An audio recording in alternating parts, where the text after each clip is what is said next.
श्रीमद् वाल्मीकि रामायण का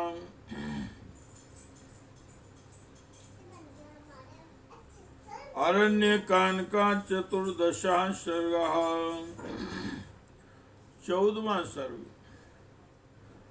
पंचवटी के मार्ग में जटायु का मिलना और श्री राम को अपना विस्तृत परिचय देना। अतो पंचवटी गच्छन्तरा रघुनंदना आसाद महाकायं गृधं भीम पराक्रमम्। पंचवटी जाते समय बीच में श्री रामचंद्र जी को एक विशाल कायं गृध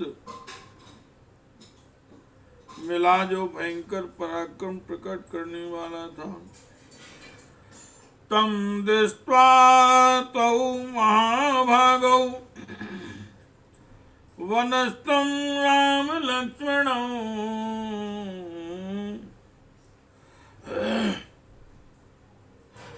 मेनाते राक्षसं पक्षिं ब्रुवाणौ को भवानिति।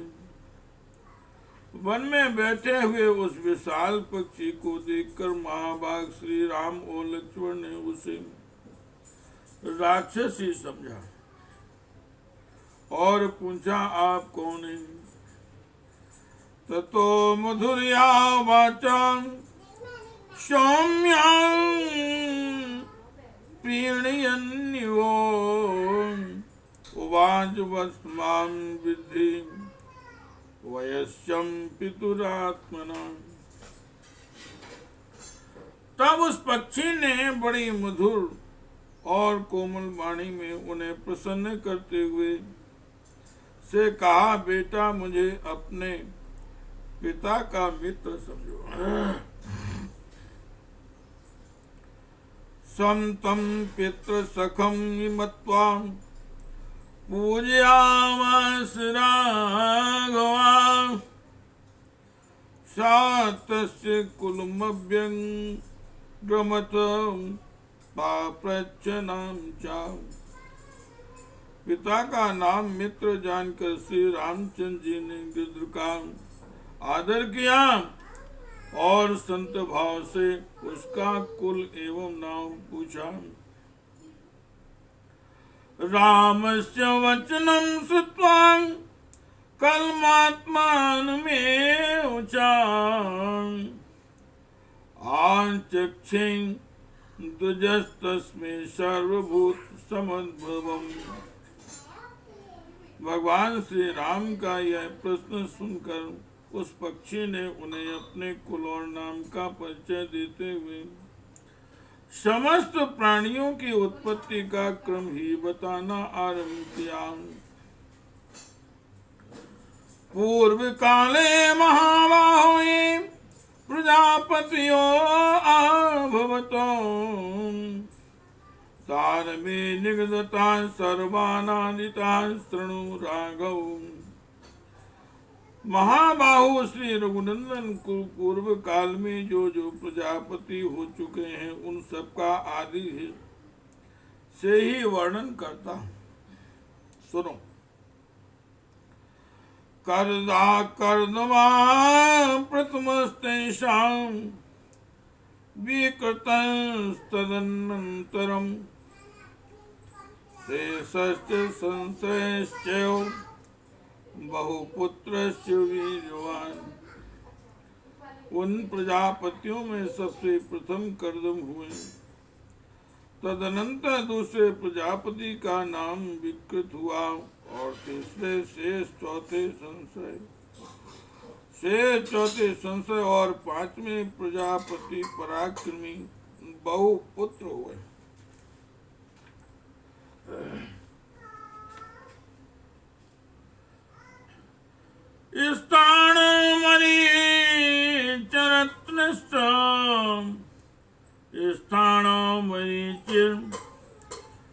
त्रयश्च कुत्रश्च महाबलाम् पुलिश्चांगिराश्च प्रचेतां पुलहस्ततां।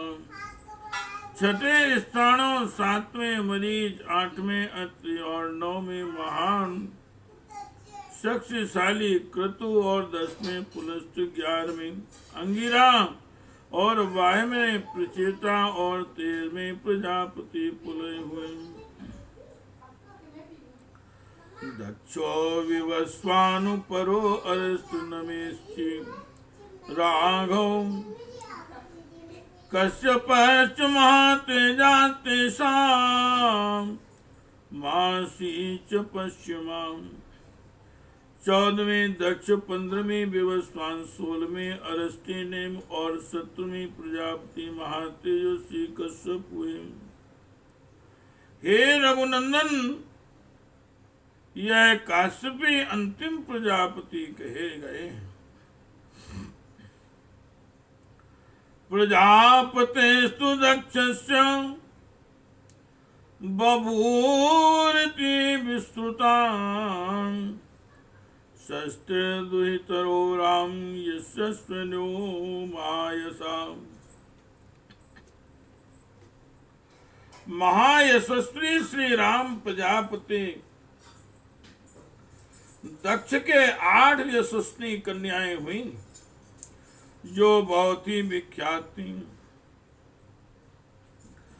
कश्यपां प्रतिजग्राहे तासामष्टौ सुमन्देमाम् अदितं चादितिं चौदनुमपि चाकालनकाम्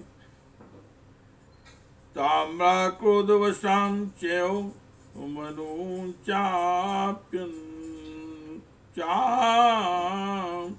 नलामपि। उनमें से 8 सुंदरी कन्याओं को प्रजापति कश्यप ने पत्नी रूप में ग्रहण किया,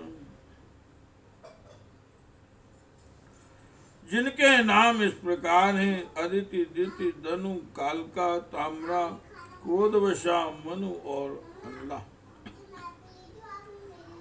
तास्तु कन्यास्तथा पीता कश्यपां पुनर्ब्रवीन् पुत्रांस्त्रैलोक्यवर्तनो वैजनस्यथमस्तुमान्।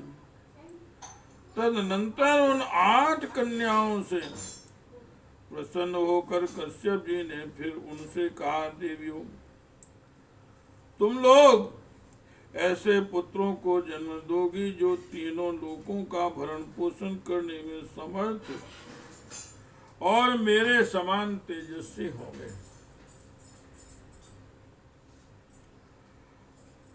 अदितिस्तन्मनाराम दितिश्च धनुरेवचाम् कालका चा महाबाहो शेषांतो मनुष्यो आभवन।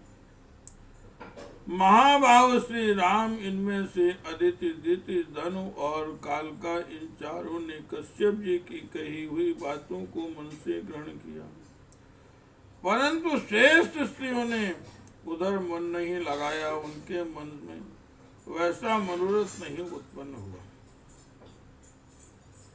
आदित्यांजगिरे देवस्त्रैस्त्रिन्दमा आदित्या वसवो रुद्रा अश्विनो परन्तपो।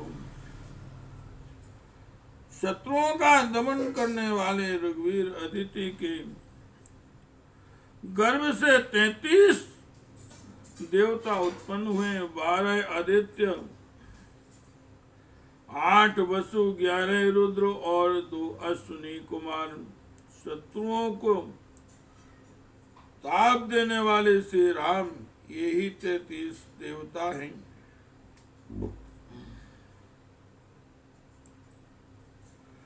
दितिस्त्वत् जनयत पुत्रान् दैत्यांस्तान् यशस्विनां तेषामियं वसुमती पुरा आसीत् सवनार्णवा। तात दिति ने दैत्य नाम से प्रसिद्ध यशस्वी पुत्रों को जन्म दिया। पूर्व काल में वन और समुद्रों से सारी पृथ्वी उन्हीं की अधिकार में थी। श्री राम जय राम जय जय राम, श्री राम जय राम, श्री राम जय राम जय जय राम। धनस्तु धनस्त्वां जनयत पुत्रं संग्रीवमरिन्दमं, नरकं कालकं च कालकापि विजायितुं। शत्रुदमन धनु ने अश्वग्रीव नामक पुत्र को उत्पन्न किया। काल और काल काने नरक एवं काल नामक दो पुत्रों को जन्म दिया।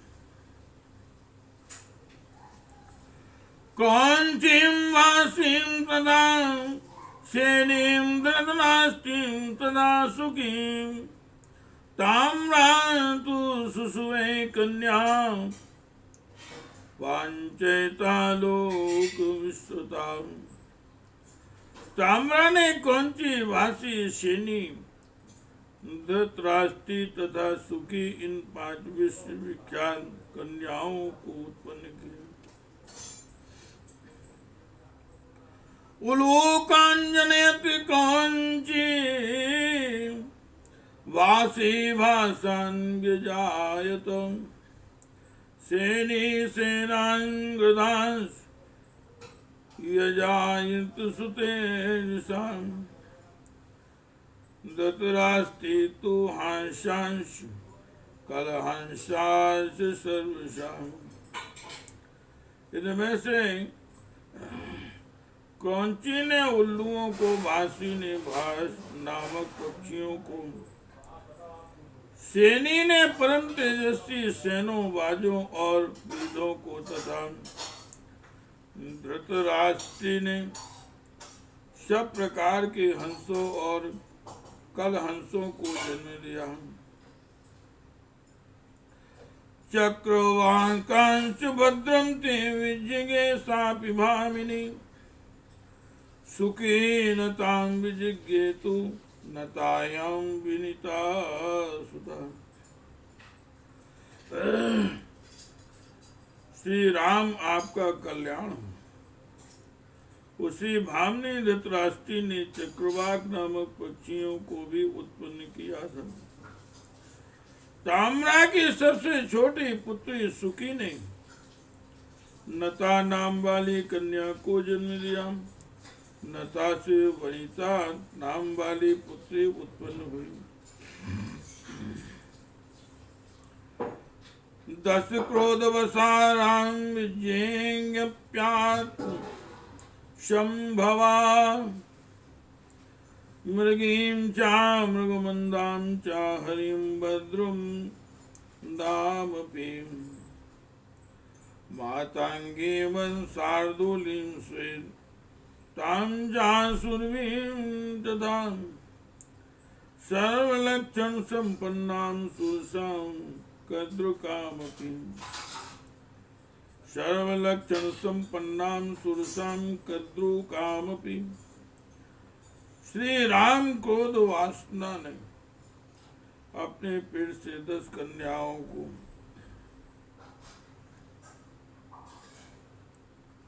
जन्म दिया, जिनमें जिनके नाम है मृगी, मृगंदा, हरि, भद्रमदा, मातंगी, शार्दूली, श्वेता, सुरभि, सर्वलक्षण संपन्ना, सुरसा और कद्रुका।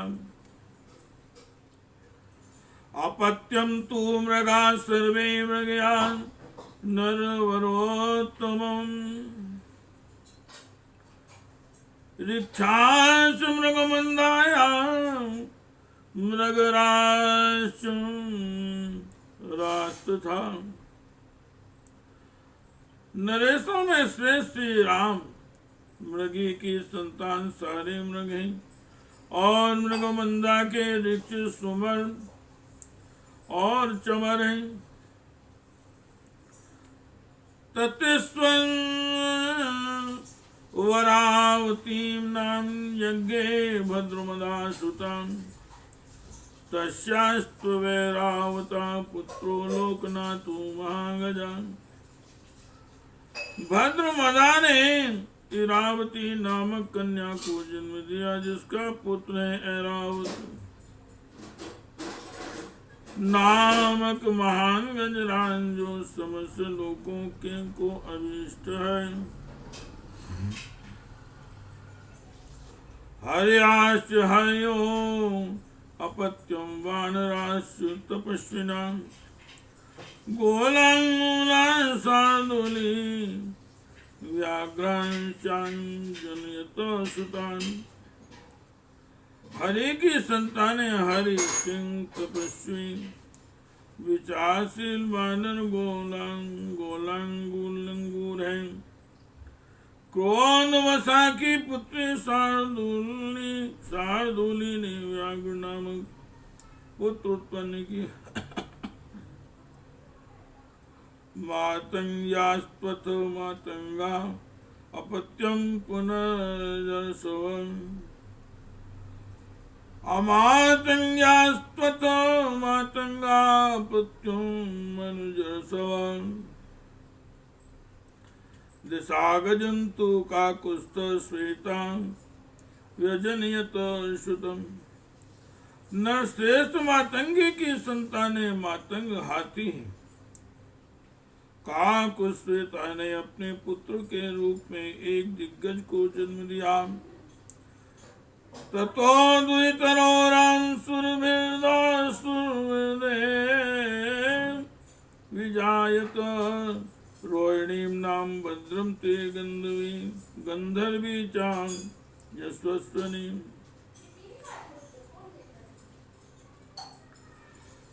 श्री राम आपका भला हो। क्रोध वसा की पुत्री सुरभि देवी ने दो कन्याएं उत्पन्न की, रोहिणी और यशस्विनी गंधर्वी। रोहिण्य जनयद गावो गंधर्वी वाजिना सुतान सुरसा जनयन्नांगान राम कद्रुश्च पन्नगान। रोहिणी ने गौओं को जन्म दिया और गंधर्वी ने घोड़ों को ही पुत्र के रूप में प्रकट किया।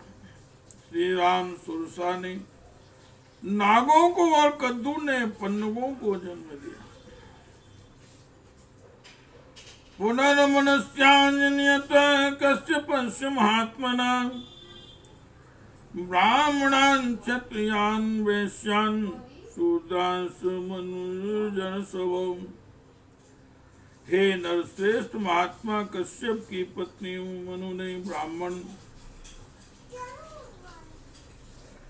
क्षत्रिय वैश्य तथा शूद्र जाति वाले मनुष्यों को जन्म दिया। मुक्तो ब्राह्मणा जाता उर्सा क्षत्रियास्तथा पूर्वभ्यां जग्ने वैश्यां पद्भ्यां शूद्रा इति श्रुति।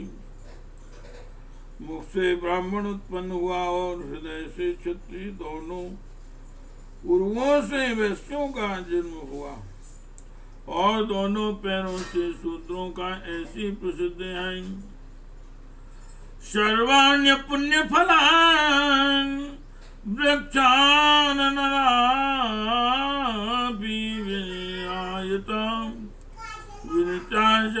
विनीता च सुखी पौत्री कद्रुश्वसाम। कश्यप पत्नी अनला ने पवित्र फल वाले समस्त वृक्षों को जन्म दिया।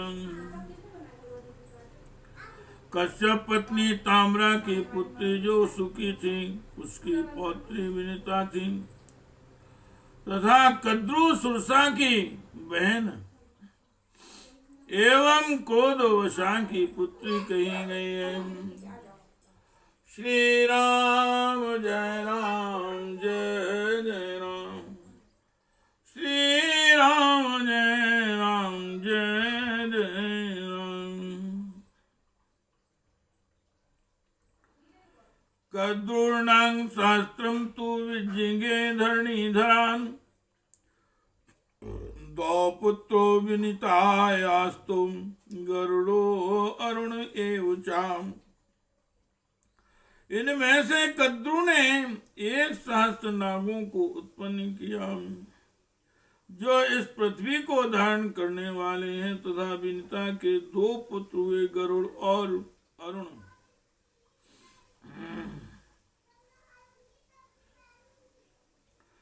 तस्मान् जातो अहम रूढात् सम्पातिश्च ममाग्रजा जटायुति मां विद्धि सेनी पुत्र वरिंदमम्।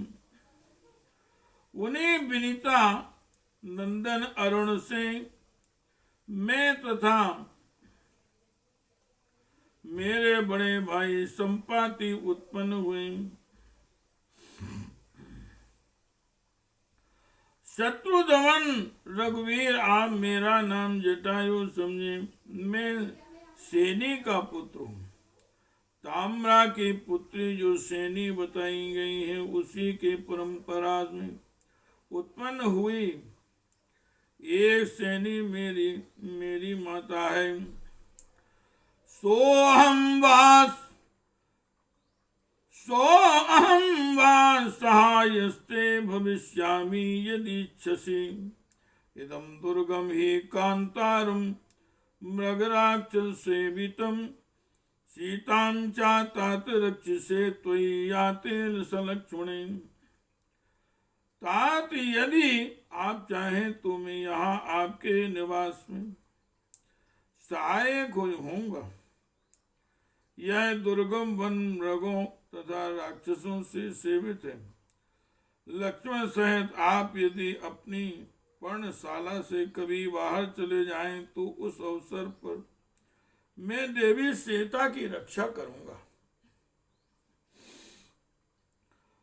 जटायुषं तु प्रतिपूज्य राघवो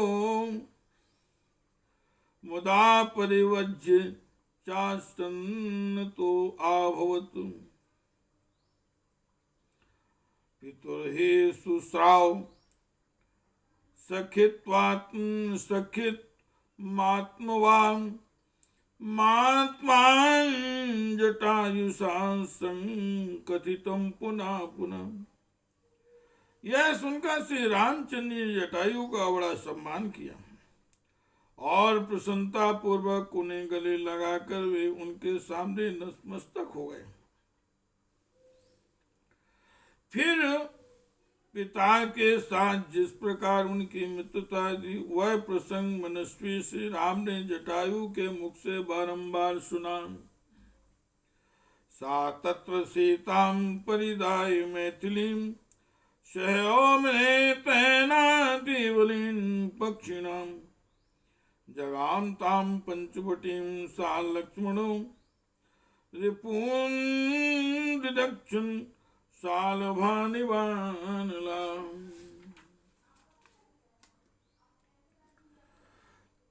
तत्पश्चात वे मिथिलेश कुमारी सीता को उनके संरक्षण में सौंप कर लक्ष्मण और उन अत्यंत बलशाली पक्षी जटायु के साथ ही पंचवटी की ओर ही चले।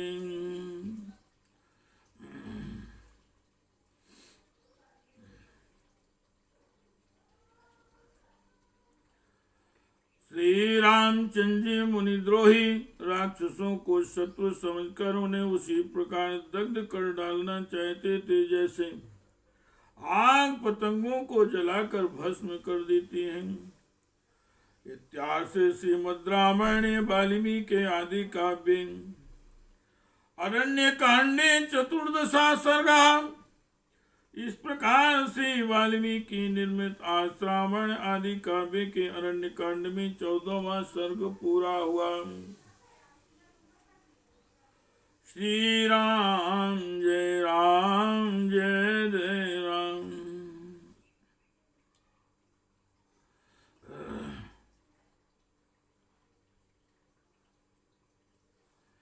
श्री राम जय राम जय जय राम। जय राम जय जय राम। श्री राम जय जय राम। श्री राम जय जय राम। श्री राम जय